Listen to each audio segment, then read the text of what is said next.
my perspective on it is being neurodivergent comes with strengths and it comes with struggles. There's nothing to be ashamed of with any of those things. And it's okay to recognize that, like for an ADHDer, having a hard time with executive functioning might also be coupled with having excellent divergent thinking skills. So recognizing that those things can go together. But as a clinician, the way that I view my work as a therapist, as far as depathologizing, is my goal when I'm working with a client is to help them get what they want and get what they need without changing who they are. You should have the tools at your disposal to recognize what your strengths and what your struggles are and when you want to access those. Welcome to Successful with ADHD. I'm Brooke Schnittman. Let's get started. Hi, everybody, and welcome back to Successful with ADHD. Today, I have the pleasure of interviewing Emily Kircher-Morris. She has 2 master's degrees in LPC, and she's inspired by her own experiences as a neurodivergent person. And I brought her on today to Successful with ADHD because her mission is dedicated to destigmatizing neurodiversity and supporting neurodivergent people of all ages. She started her career in education and is now in private practice near St. Louis, Missouri, as a licensed professional counselor where she specializes in supporting neurodivergent kids and adults and their families. And I had the pleasure of being on Emily's podcast, the Neurodiversity Podcast, which explores the psychological, educational, and social needs of neurodivergent people. She's the author of several books, not just one, related to parenting and educating neurodivergent children and teens. She speaks at statewide, national, international conferences and frequently provides virtual and in-person professional developments to educators, mental health clinicians, and parents worldwide.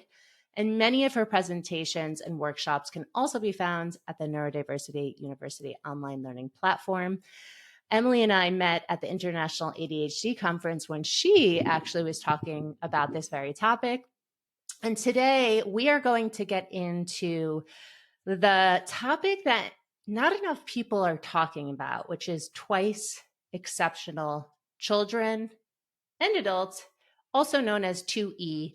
We're going to talk about all of the ins and outs, why it goes undiagnosed, why it can be challenging for children to get the services that they need as twice exceptional, and what it can look like in adulthood. So very warm welcome, Emily. Thank you for being on Successful with ADHD. Oh, thank you so much, Brooke. I'm excited to have this talk. Me too. Me too. So I just wanted to talk about, again, the twice exceptional, or 2E as people see, which refers to intellectually gifted children. And generally, these people have one or more learning disabilities such as dyslexia, ADHD, ASD.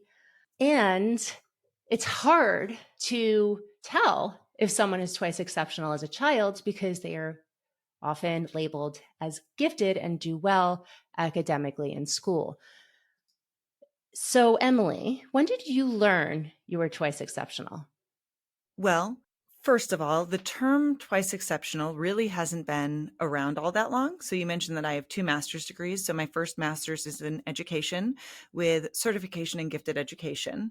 I got that master's degree in the early 2000s. And at that time, while we were talking about giftedness and that there might be some gifted students who also have a diagnosis of, say, ADHD, we weren't even using the term twice exceptional. So it's kind of a new concept, but for what it's worth, I was identified and placed in a gifted ed program when I was in 2nd grade, and I was diagnosed as ADHD when I was in 5th grade. So I've known about those 2 kind of competing pieces of my psychology since then, but didn't necessarily have the language to describe it really until the last, 15 or so years. So what happened where you were put into gifted classes in 2nd grade and then later diagnosed with ADHD? What happened in between those years that got you to the ADHD diagnosis? Well, my mom was a special educator, so she was really an advocate for me. And she was the one who insisted that I was tested for the gifted program, actually, because I was not one of the students who would have been referred by my teachers. I was very disorganized, very impulsive. And one of my teachers was quoted as saying at one of my parent teacher conferences, Emily's work is generally correct. We just have to dump out her desk to find it. And so it was really difficult for me. So as with many types of neurodivergence, as I got older, the struggles became more prevalent. They came to the surface more because the expectations for my executive functioning were increased. So by the time I got to fifth grade, I had my classroom teacher who was advocating and saying that I should not be allowed to go to the gifted education program because it was a privilege and I wasn't doing well in the classroom. My grades were really pretty poor, had a lot of missing work, but I would take the tests and do fine on the tests. And so, it was, again, my mom who really advocated. So this was in 1991 at a time when really ADHD was still a pretty new diagnosis. It was back when we still had ADD versus ADHD, and they were kind of separate things. But she took me and got me diagnosed, even though I was a girl, again, which was pretty rare. I do always also like to just mention that I was assessed and diagnosed in 1991, and Asperger's at the time wasn't even added to the DSM until 1994. And I know that if I were a kid today, we would have looked at that piece as well, because I recognize a lot of those traits in myself, and especially when I was a kid, when I look back at that. But yeah, it was an interesting process. And having the diagnosis, I don't know how much it helped necessarily. It did in some ways, but there weren't a whole lot of supports for that. And my teachers really didn't know what to do with somebody who could do the work, but just wasn't. Yeah. So do you have an ASD diagnosis as well? I don't. Okay. I question it often, and I have some mixed feelings about self-diagnosis. I think as a clinician, I kind of have one foot in the medical community, which I know, I try to be as non-pathologizing as possible, and one foot in the neurodiversity community, which really advocates for self-diagnosis. But it's kind of hard because I know so much about it.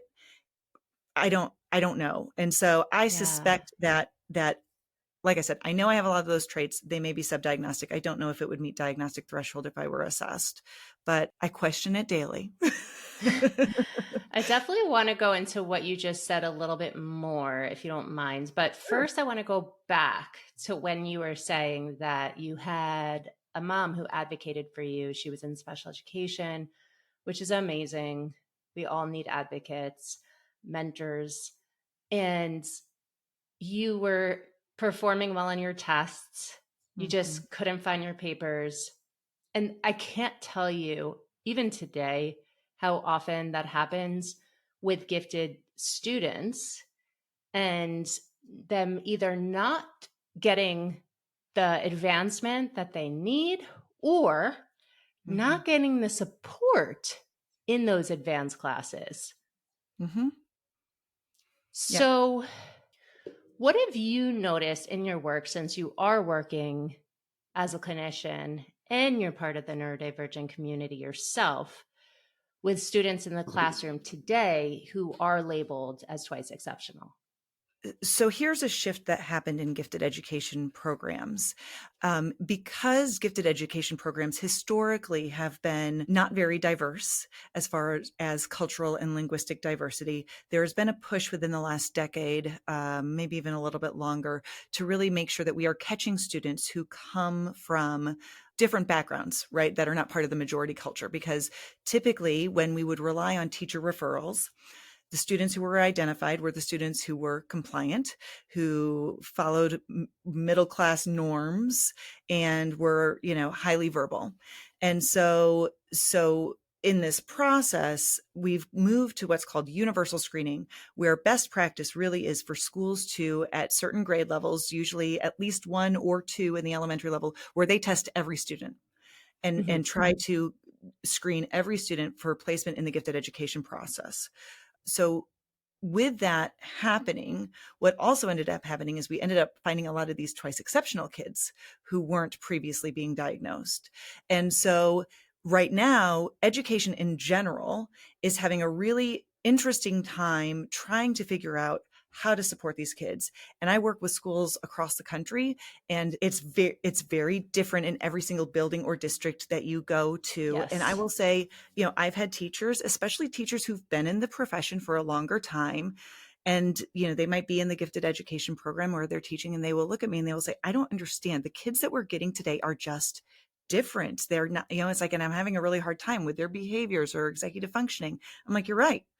They are different. They weren't being identified previously, but that doesn't mean that they don't need and deserve services. Correct.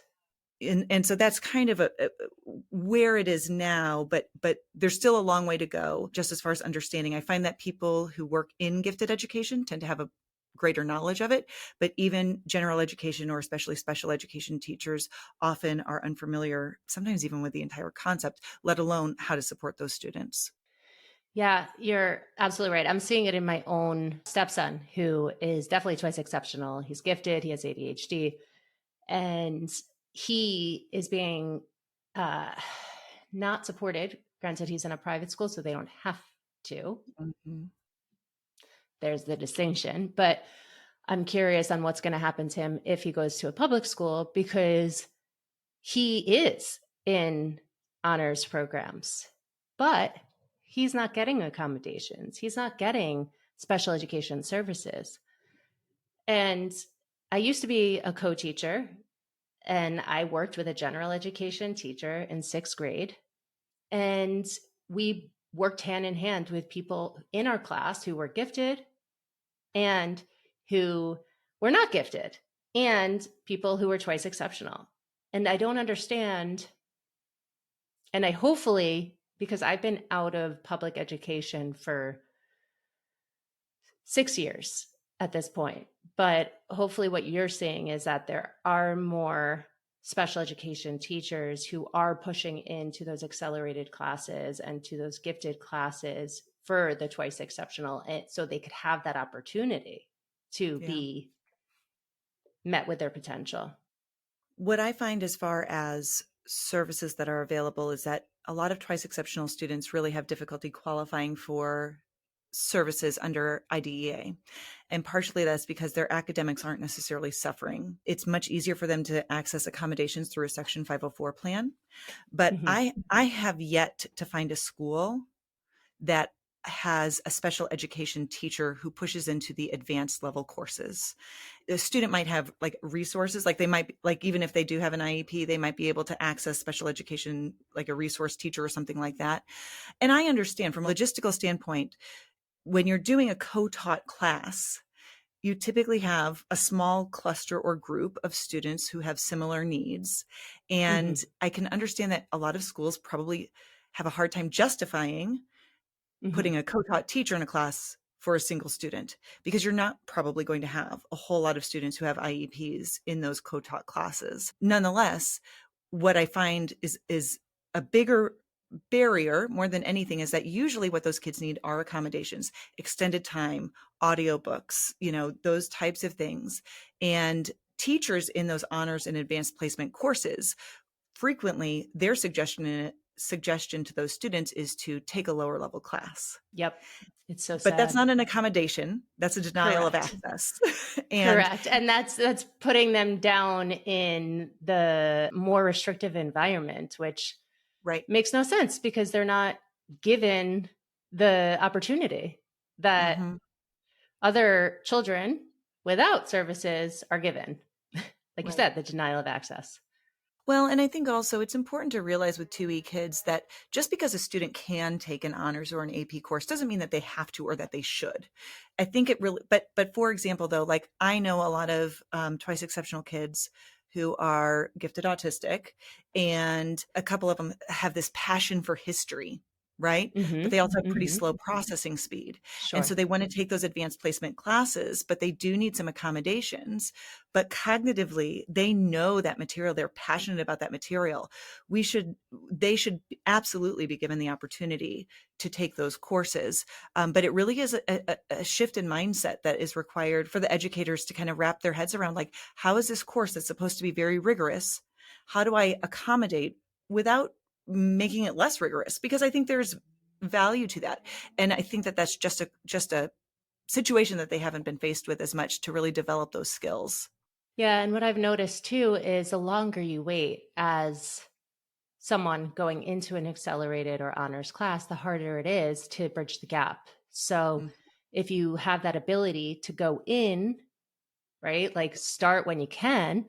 And if it's too rigorous, even with the accommodations, or like sensory overload or behaviorally, you just are breaking down, even with every accommodation that you're receiving, then you could always go back. It's a lot easier to go back than move forward. Absolutely. Absolutely. Yeah, I had a client one time who she was in a co-taught math class, and the reason they did that more than anything was so she could get her IEP minutes in, and so they put her in that co-taught class because she didn't want to give up any electives. And that was during middle school. But then when she got to high school, she wanted to take an advanced level science course, but she had it because she had been in that co-taught class, she hadn't had the higher level math. And so then even though they allowed her to take that science class, it was very difficult for her because her math was a year behind those other students in that class. But they, Wow. they weren't forward thinking when they put her in that class. They were just, yeah. And I mean, the parents were a part of that too. I mean, I think they just didn't really consider what that full impact would have been for her, as she got Yeah, but older. a co-taught class is supposed to be at the same level It as a was, general well, let education me class. rephrase. The advanced math though would have been a grade above, right? So like in Ah, middle school level, like you can take algebra as an eighth grader or whatever, whereas most students, so she was in the typical, she was in what would have been appropriate for her grade level, but she wasn't in the advanced level course. And then she wanted to take the advanced level science. I see. I see.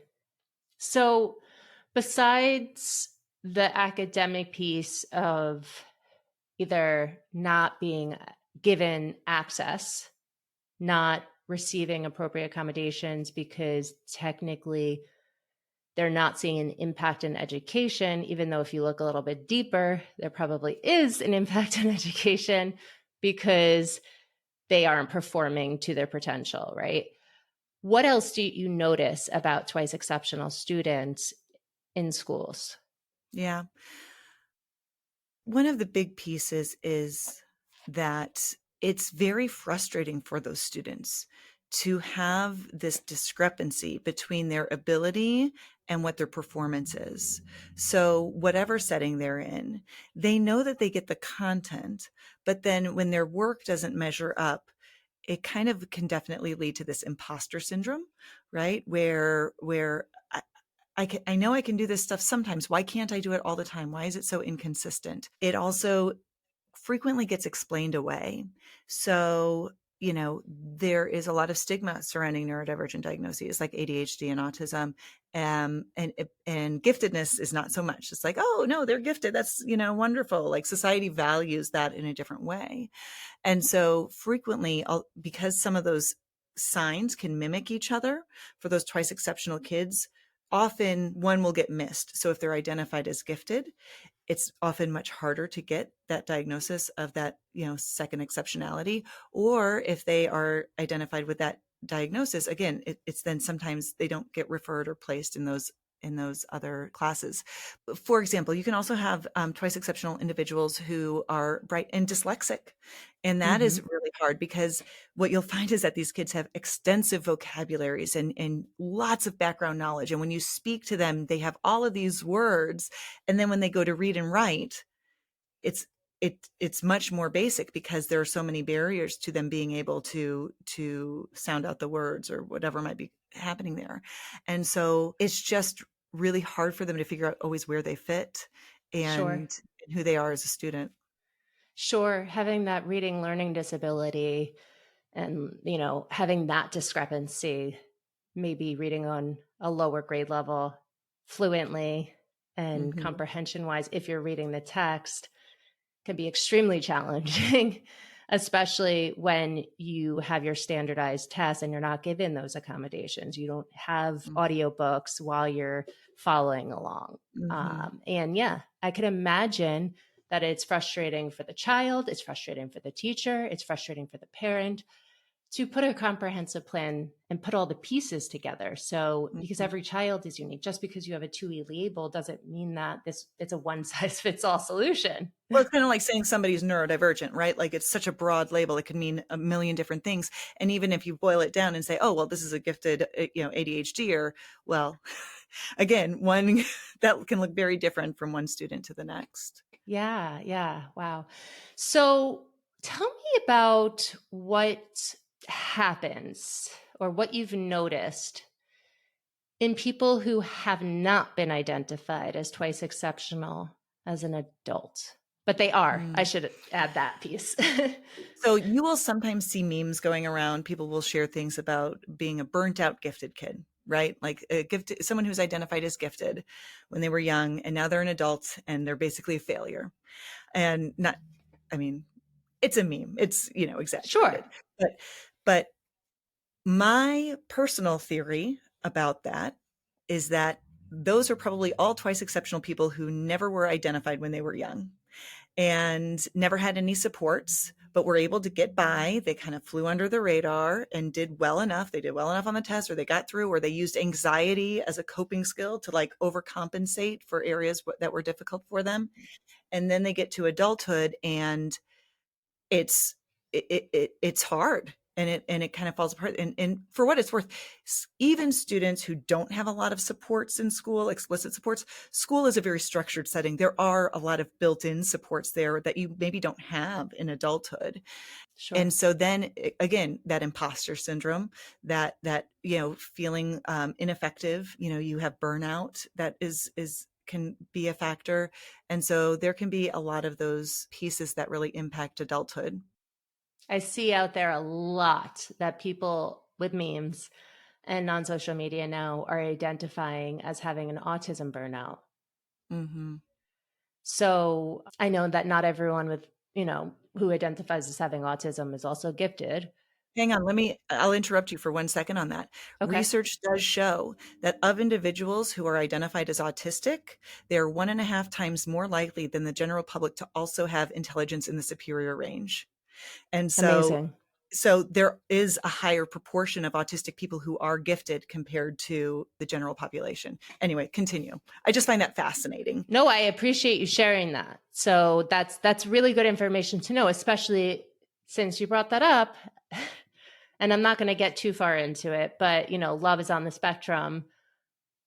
They're showing people who are autistic and are of lower intelligence. So it's nice that you can bring to the community and to the listeners here that there's 1.5 times the chance that if you are autistic, you're also of higher intelligence. Yeah. Yeah, I haven't watched the new season. I watched the last season. I had mixed feelings about it. I think in general, it's a benefit to the neurodiversity community to have people interested in learning about this and working to kind of normalize some of those experiences. It's not a perfect paradigm.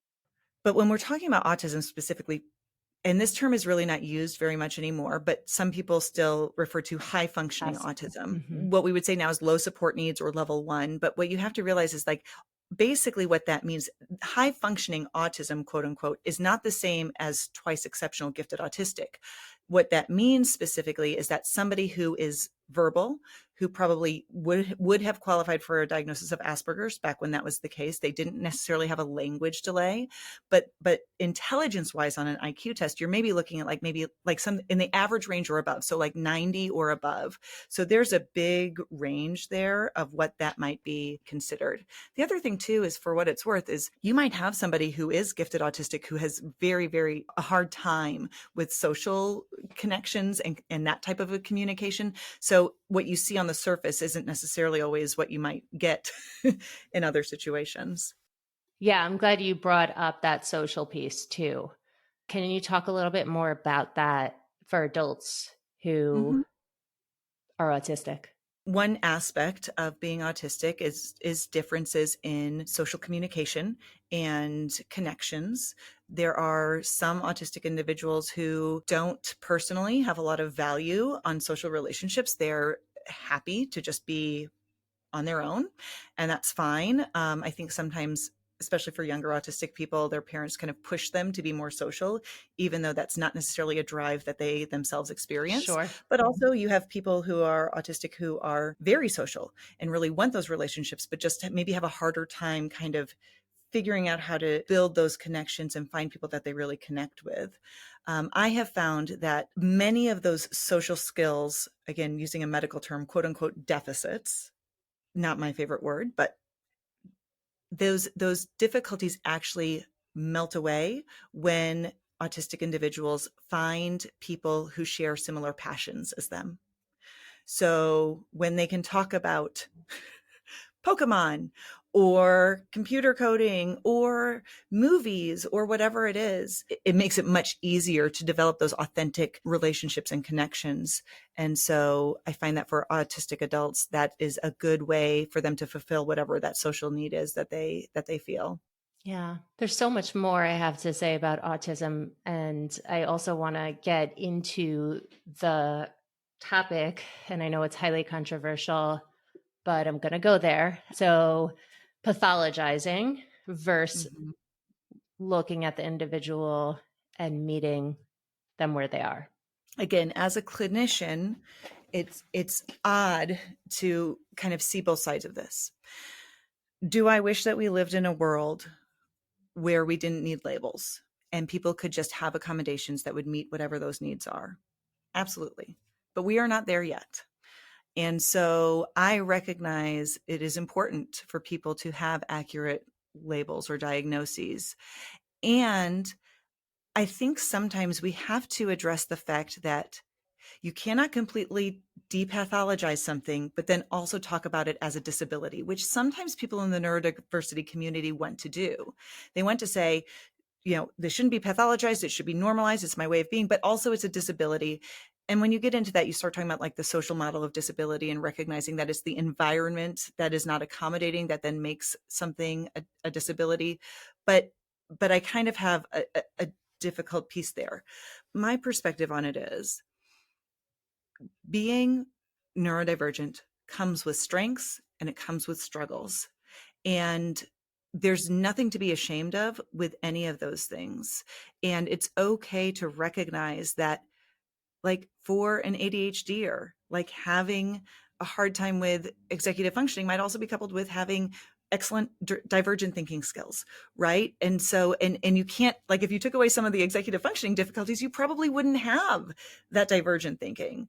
So recognizing that those things can go together. But as a clinician, the way that I view my work as a therapist, as far as depathologizing, is my goal when I'm working with a client is to help them get what they want and get what they need without changing who they are. And that's what I think the essence of depathologizing is. It means that you are not broken. You are not wrong. I want to honor who you are. And there might be times when you want to choose to mask or to camouflage some traits. There might be times when you want to request accommodations and other times that you don't, but you should have the tools at your disposal to recognize what your strengths and what your struggles are and when you want to access those. I love that. And thank you for sharing that. I think that is really intelligent and beautifully said. And I'll kind of just leave it at that because I don't really have much more to add than what you added. I also want to just talk about masking for a second. Mm-hmm. Because people do very often, especially on social media, look at masking as a bad thing. But I would challenge the listeners here and people out there to say that neurodivergent or not, we all mask at different times. Mm-hmm. You're not going to show up the same at work as you are with your closest friends, as you are with your partner, as you are with your kids, right? We are acting differently all the time. So what would you call that? Mm-hmm. Here are my thoughts about masking and camouflaging, because I think what sometimes happens for people who are for the terminally online of us, which I claim I'm part of that community. Yes. But especially in the neurodiversity bubble, we tend to have this conversation that masking is inherently bad. Camouflaging is inherently bad. And I think what we miss with that is a little bit of a dose of reality, which is the fact that this is the world we live in. And unfortunately, as much efforts that we make to create a neurodiversity affirming world, we have a long way to go. So, for example, one of the very stereotypical things that people talk about with masking, and especially with autistic individuals, is the difficulty with making eye contact, right? Not all autistic individuals struggle with that, but it is kind of one of the things that people know about. Okay. And in the past, from a therapeutic standpoint, what people have done is taught you, it's like, well, you can either train somebody to make eye contact, or you can help them learn, like, well, you can look at somebody's nose, or you can, look at their ear or whatever. You can fake it. So teaching them how to mask.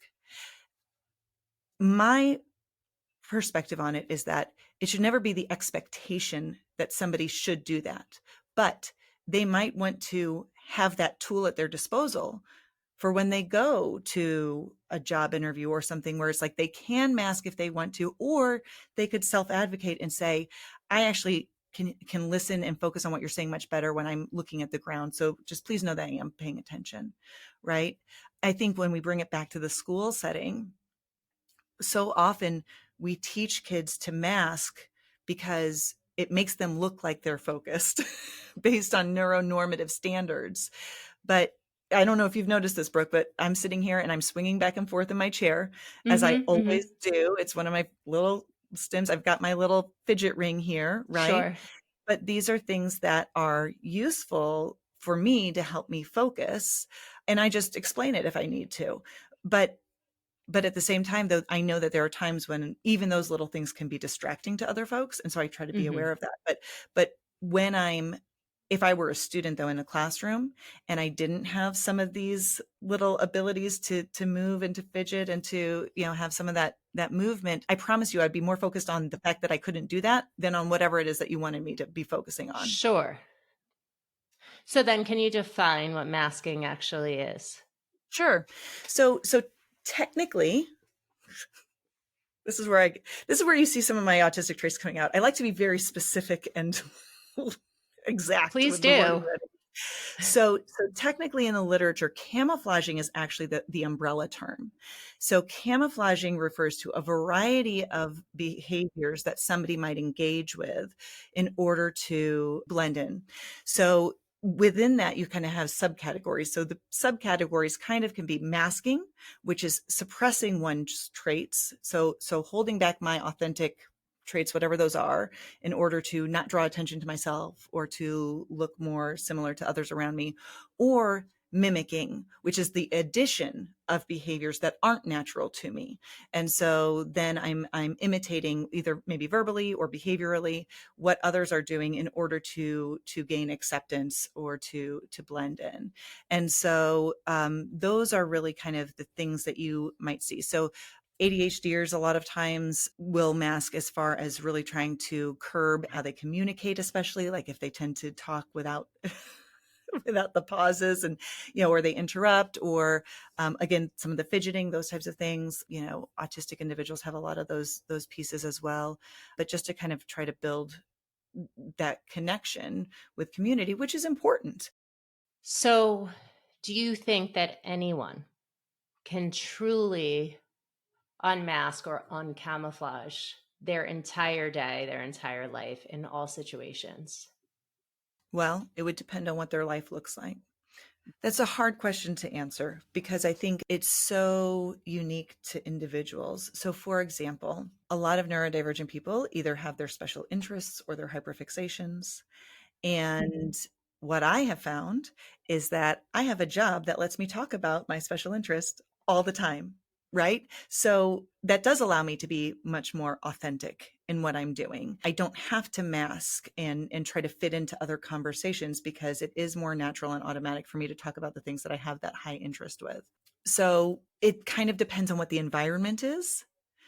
And hypothetically, if somebody worked from home and whatever their job is, they might be able to unmask quite a bit of the time. It just kind of, I think, really there are just so many factors that influence that. Probably don't think it's realistic to really think that somebody could not camouflage at some level some of the time. Yeah. Yeah. And then my last thing on masking, what do you think is an unhealthy level of masking? So this is how I talk about this with my clients. When I talk about empowering people to make decisions about their masking, it's always about weighing out benefits and drawbacks, right? So what is the benefit to me not swinging in my chair when I'm doing this interview, right? The benefit is if people are are watching a video of it, it won't be distracting to them. It won't be as distracting to you. I might look more professional. The drawback is that it takes away my focus. It's hard for me to do that. I'm not as comfortable. I'm a little more anxious, right? And so the benefit versus the drawback is it's much more beneficial for me to go ahead and not worry about that and not try to mask that, right? So if I'm going into a situation where I'm with my peers and I am wanting to develop some friendships, but they're people who maybe I don't know as well, when I do that, weighing something out, what are the benefits of masking a particular characteristic versus the drawbacks? How much stress or how much anxiety is it going to cause me to do that? And then just making a decision about that. But you have to really be in tune with what works for yourself in order to really realize this, because I do believe that some neurodivergent people develop a real sense of learned helplessness as far as I always feel this uncomfortable. I always feel this anxious because I'm always trying to fit in different situations, and they've never been empowered to make those decisions. And so if you don't have an awareness of like what your tolerance level is or what it feels like when you're not masking, it's hard to make that decision about whether or not to do something or not do something. Does that make sense? Yeah. And what would you say would be the first step of awareness of when to unmask for people Yeah. who don't know? Well, I guess my thought would be, trusting one's instincts. Like, what are your feelings, right? And so if you're feeling really anxious or uncomfortable, that's a sign. Understanding your emotions about that, really kind of reflecting on what the impact is on yourself and what it is on somebody else. And then, trying and experimenting with different forms of that expression, different levels of unmasking to see what feels right. And you have to do it in safe environments. And hopefully maybe you have some trusted people that you can check in with about that to see how they reflect on it. I think more than anything, I guess the biggest negative outcome for excessive camouflaging and masking is stress, anxiety, and eventually burnout. And so when you are noticing those things in yourself, that's really is the cue to say, I need to kind of figure out what's going on here. And are there some things that I can like let down my guard, in those areas and be more authentic where I feel safe in order to reduce that constant pressure and stress. Yeah. Yeah. I love that. Going back to Twice Exceptional, Mm-hmm. I've interviewed a couple of people who are 2E. I also have had coaches who are 2E in coaching with Brooke. And not knowing the coping mechanisms as a child, they have dealt with burnout. They have dealt with drug use in the past because they just didn't know how to cope, Mm-hmm. right? Have you seen a lot of that in your practice? Mm-hmm. It's so interesting, the factors that influence our identity. And so much of that comes from the time that we are young.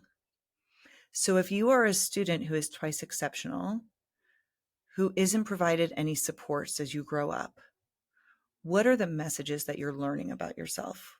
What are the things that you're tying to your identity?